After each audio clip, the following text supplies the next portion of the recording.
जब आप बाहर आए तो आपको कैसा फील हो रहा है? क्या आपको लगता है कि ये एविक्शन जो है वो फेयर एविक्शन था?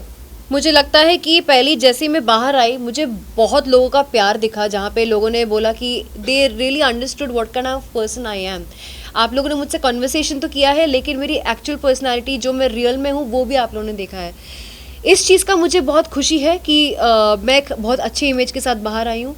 इस चीज़ का मुझे बेहद दुख है कि मैं थर्ड वीक में जो इतने फुल ऑन अपने गेमिंग स्प्री में आ चुकी थी, अपने वाइब पे आ चुकी थी, जहाँ पे मैंने अपनी स्ट्रैटेजीज बनाई थी, मैंने अपने अटैक प्लान्स बनाए थे, मैंने अपने ऑपोजिट ग्रुप के साथ अलायंसेस भी बनाए थे। I was fully playing the game. Task में भी अपना एक बहुत ही अलग रूप मैंने दिखाया था, जो राशन वाला टास्क था, the ring trick and everything. I did all that, but उसके पहले ही मैं कुछ लोगों से नॉमिनेटेड थी जिन्होंने बहुत ही फेक और स्टूपिड रीज़न दिए थे मुझे नॉमिनेट करने के लिए, और मैं नॉमिनेशन से बच इसलिए नहीं पाई क्योंकि ऑलरेडी मेरे सामने 3 स्ट्रॉन्ग कंटेस्टेंट्स थे जो स्टार्टिंग से उनको गेम का फॉर्मेट पता था, मुझे नहीं पता था। I thought it's a personality contest and I did not know that मुझे डे वन से एक अटैकिंग वे में रहना पड़ेगा, यू नो। अगर हम बात करें आपके गेम का, तो कहीं ना कहीं हम ऑडियंस को लगा कि आप बहुत ही स्लो, कुछ देखने को नहीं मिला। नायरा एक्चुअल में क्या कर रही है बिग बॉस हाउस में,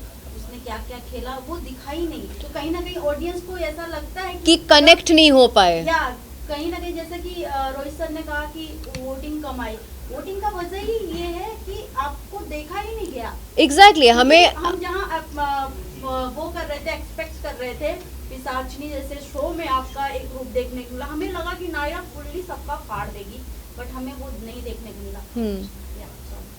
हाँ देखने को नहीं मिला। नहीं, मेरा नेचर ये थोड़ी है कि मैं जाते ही लोगों के ऊपर कुछ लांछन लगाऊंगी और फिर उनके ऊपर चढ़ूंगी और झगड़ा करूंगी। ये मेरा नेचर नहीं है कि मैं वो जाके करूंगी। अगर मुझे पहले किसी ने ब्रीफिंग दिया होता कि नायरा ये गेम है अटैक का, आपको जाके ज़बरदस्ती इसकी पैंट लूज़ क्यों है, इसका वो क्यों लूज़ है, जाके मुद्दे बना के झगड़े करने होंगे, तो मैं 100% सोचती कि ये गेम मेरे लिए है कि नहीं। मुझे लगा था, मुझे बार बार बताया गया था कि ये आपको बिग बॉस नहीं देखना है ताकि आप ऑर्गेनिकली करो जो आपको करना है।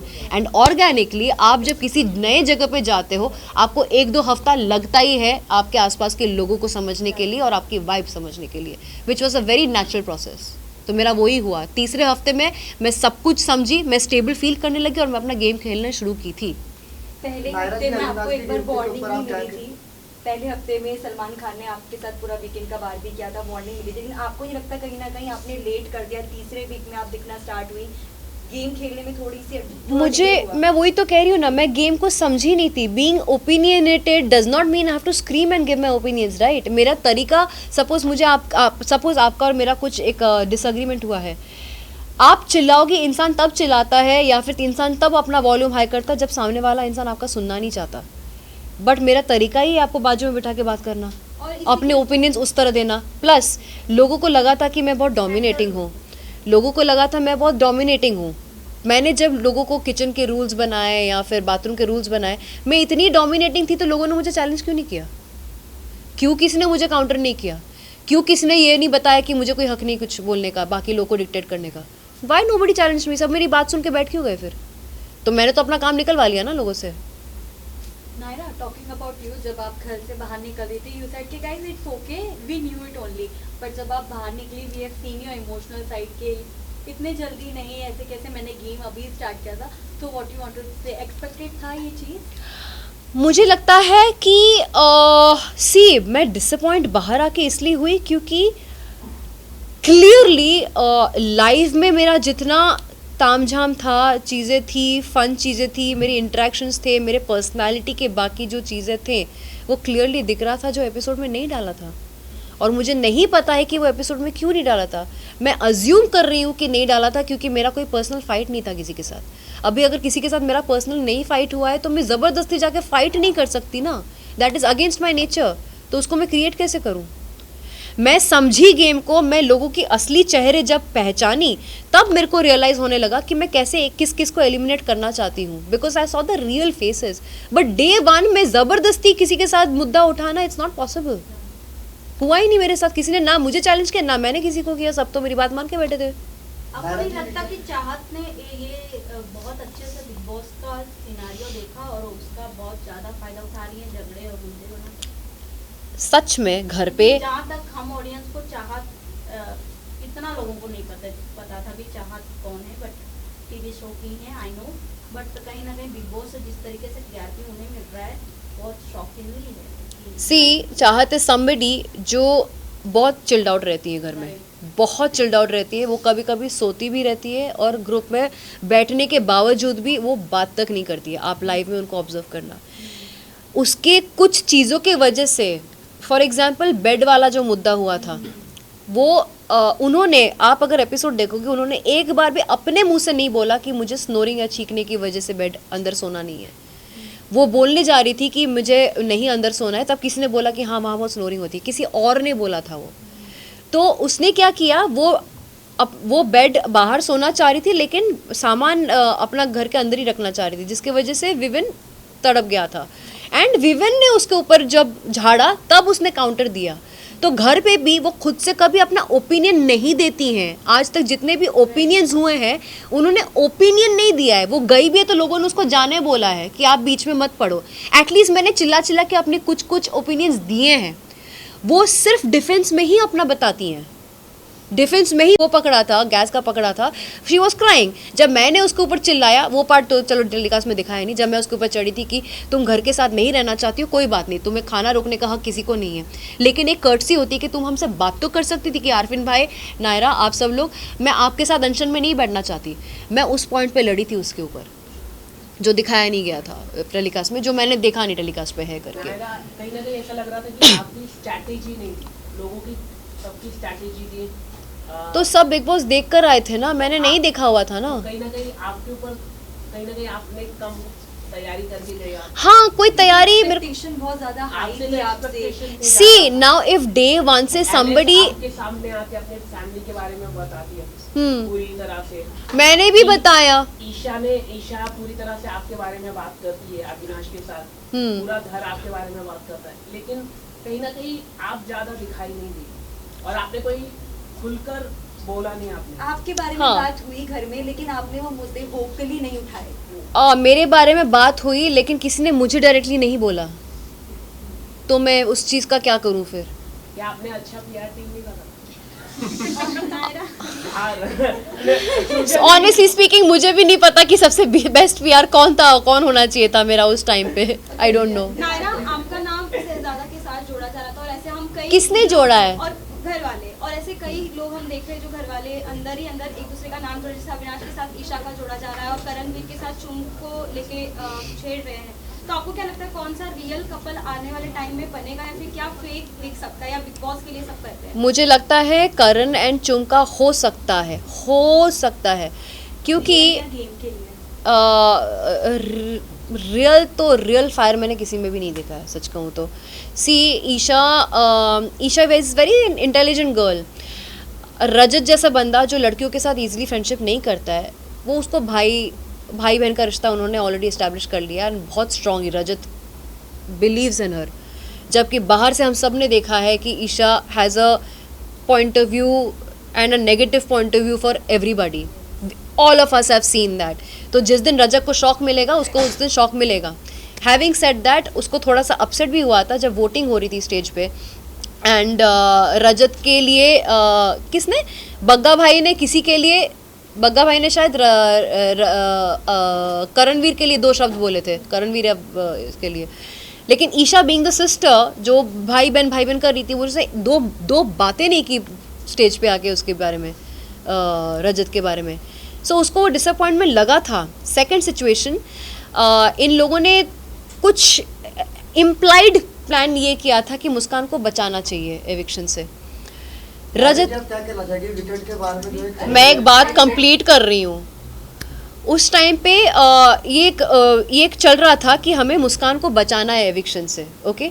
एंड उस वक्त हुआ क्या था कि रजत अपने प्रिंसिपल पे कि नहीं मैं अपना पॉइंट ऑफ व्यू देना चाहता हूँ वर्सेस मुस्कान को बचाना चाहता हूँ, वो फंस गया था और उसने अपना पॉइंट रखा और सारे घर वाले उससे बात करना बंद कर दिए।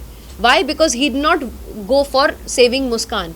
तो मुझे लगता है कि रजत को भी एक पॉइंट के बाद पता चलेगा कि अपना ही गेम खेलना है कि फैलना है। नायरा, रजत को आप टॉप 1 की रैंकिंग में कैसे देखते हो do you think कि he deserve on top 1 also? जब विवियन और रजत को जब तोड़ने की बात आई थी तो लीडरशिप क्वालिटी मैनिपुलेटिव सबसे ज़्यादा रजत को दिया गया था, ना ही तो विवियन को दिया गया था। व्हाट यू हैव टू से कि तुम्हें उनमें क्वालिटी, क्योंकि एक जब सलमान खान ने उनसे पूछा था कि आप अगर जेल में होते तो क्या आप खाना देते, तो उन्होंने कह दिया था बिल्कुल नहीं देता मैं। What do you think? और फिर वही देख रहे हैं हम कि वोट सबसे ज़्यादा रजत को मिला। मुझे लगता है रजत डिक्टेटर बनता 100%, क्योंकि उसने खुद बोला है अपने मुंह से हम लोगों को कि उसे अगर कोई मिस्टेक करता है तो उसको 5 घंटे पूल में खड़ा करेगा के लिए जाता, वो अपना पावर एक्सरसाइज करने के लिए एक खाना भी नहीं देगा। तो he honestly said his true feelings.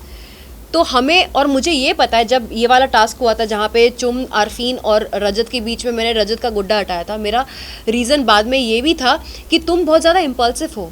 एक टाइम गॉड, एक लीडर इम्पल्सिव नहीं हो सकता, आप डिक्टेटर वाली क्वालिटी लेकर नहीं आ सकते। You have to be somebody who is balanced, who can work around the house very well. So उस रीज़न की वजह से रजत को ना एक थोड़ा सा टशन हो गया था मेरे साथ, बट प्यार से आके बात करके नलीफाई करके भी चला जाता था। नायरा, कहीं ना कहीं ईशा और एलिस की जो बॉन्डिंग हमें दिखाई जा रही है और आफ्टर उनका फ्रेंड जो उन दोनों को प्रोटेक्ट कर रहा है, कहीं ना कहीं उन्हें पता है कि हमें एक रिलेशन तो बना के रखना है बिग बॉस हाउस में। लव एंगल नहीं बन सकता तो भाई एंगल ही सही। तो आपको क्या लगता है अगर आपका कहीं अच्छा बॉन्डिंग रहता तब तक आप घर में रहते, या फिर उन दोनों को क्या नाम, इन तीनों को क्या नाम देना चाहेंगी? देखो, इनका गैंग को तो मैं सिंड्रेला सिस्टर्स बुलाती थी पहले। अब मुझे सच में पता चला कि चुगली चाचियाँ तो थी ही हैं, ये है ही, वो पूरा टाइम वही करती रहती हैं। हैविंग सेड दैट, मुझे उनके फ्रेंडशिप से भी बहुत ज़्यादा इंस्पिरेशन मिलती है। वो they are very tight with each other. भले ही वो लोग घर के लिए थोड़े वैसे टाइप के हैं, सिंड्रेला सिस्टर्स जैसे हैं, जो उसका भी उसके साथ रह के उसको भी बहुत ज़्यादा वो करते हैं, but at the same time I really, मुझे अंदर से बहुत इच्छा भी होती थी कि काश मेरा भी ऐसा बॉन्ड किसी के साथ था।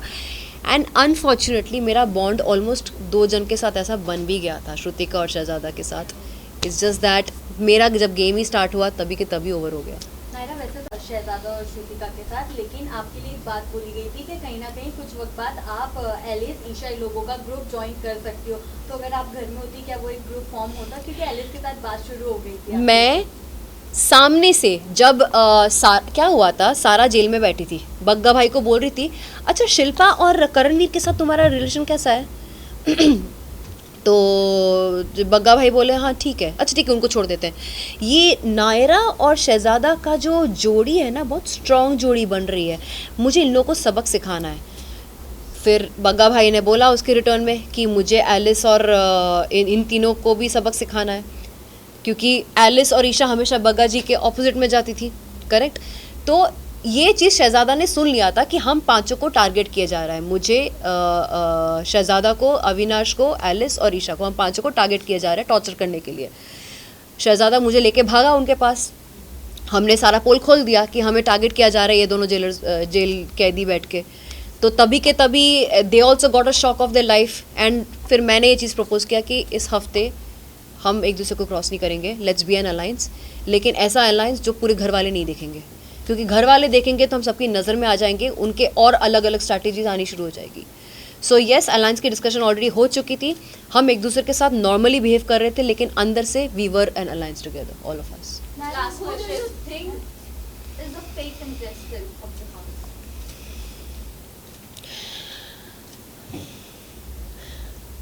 मुझे शिल्पा और जी आउटराइट फेक लगती हैं, बग्गा जी हिडन है, वो कन्वीनियंस के हिसाब से उतर चढ़ाव उनका रहता है, लेकिन शिल्पा जी वो बहुत ही विक्टिम कार्ड प्ले करके बहुत सेफ खेल रही हैं, एक तरफ विविन और एक तरफ करण को रख के। She is like being trying to protect herself, क्योंकि विविन इस गैंग का लीडर है, करण इस गैंग का लीडर है, and she is in the middle, and वो अपना ओपिनियन दे देती हैं, बट वो फाइटिंग स्पिरिट नहीं रखती हैं, like to make a difference probably. So I think she is playing that safe victim वाला जोन। आपको जो एक टैग दिया गया है, ये बहुत ही गलत किया गया है, टैग मिला है लाडला। घर का लाडला। यार घर का लाडला है तो है, वो कलर्स का लाडला भी क्या कर सकते हैं। आप भी तो कलर्स की शो हाँ, लेकिन मैंने सारे के सारे कलर्स शो नहीं किए ना, उसने किया भी है, उसके सारे हिट भी गए हैं और उसको टॉप 2 का पोजीशन भी मिला हुआ है, एक बहुत ही सेफ एंड सिक्योर जोन में है, तो शांति से खेल सकता है वो। ये तो बिग बॉस ने दिया है टॉप 2 का टैग, मतलब मतलब इको एलिश को और विवेन को, आपके अकॉर्डिंग कौन हो सकता है? मुझे लगता है विवियन के चांसेस बहुत हाई है। सेकंड? सेकंड मेरे हिसाब से मुझे लगता है कि अगर मेरा गेम स्टार्ट होता तो मैंने खुद को अविनाश और विविन के साथ देखा था टॉप 3 में, लेकिन टॉप 5 में देखा जाए तो डेफिनेटली करणवीर और रजत भी आते हैं। Thank you. एक लास्ट क्वेश्चन है हाथ नायरा, नीचे। एक अफवाहें उड़ रही हैं कि नायरा अगर घर से बाहर आई हैं कहीं ना कहीं उनकी पर्सनल चॉइस है, क्योंकि उनका बहुत जल्द फिल्म आने वाला है। इसमें कितनी सच्चाई है, आप कुछ बताना चाहें आप? यार फिल्म आ रही है, वेब सीरीज भी आ रही है, बहुत सच्ची बात है, लेकिन वो सब जनवरी में आ रही है। मेरा कोई रीज़न नहीं था बाहर आने का, ये एक रॉन्ग एविक्शन हुआ गया है, अनफेयर एविक्शन हुआ गया है मेरे साथ। Thank you so much, thank you, thank thank you. सवाल उठाया था। ओके बोलो। उस पे ये कहना चाहती हूँ कि दोनों बच्चों की तरह लड़ रहे थे, दोनों ने एक दूसरे की इज्जत उतारी। उसने भी बोला कि तुम मुझ पे लाइन मारते हो, इसने भी बोल दिया कि तुम जूते की भी बराबर नहीं हो। तो वो उनका पर्सनल फिटूस जो है वो हो चुका है। I don't want to comment, क्योंकि बहुत ही नीच टाइप का झगड़ा है, मेरे लेवल का झगड़ा नहीं है ये। Thank you. सेट का झगड़ा है, सेट का झगड़ा है उनका। हाँ, वो उनका सेट का झगड़ा है, ये मेरा झगड़ा नहीं है, घर का झगड़ा नहीं है, ये उनका पर्सनल झगड़ा है। चार वाले लोग फाइट हुई नायरा, आपने देखा? किसका? उनकी मम्मी होगी। हाँ देखा ना मैंने, देखा। थैंक यू, बस हो गया। Thank you so much. Visual हटा दो। एक विजुअल, नायरा जी प्लीज खड़े हो जाइए, विजुअल्स दे दीजिए।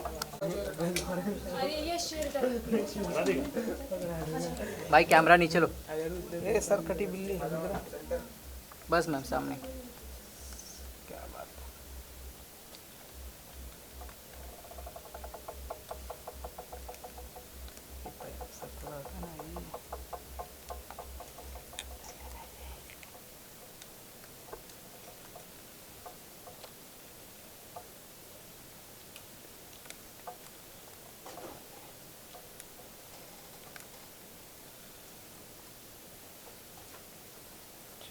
Thank you. अरे बात कर सकते हो मैम से खड़े खड़े। नहीं हो गया, बस आज के लिए इतना ही काफी है।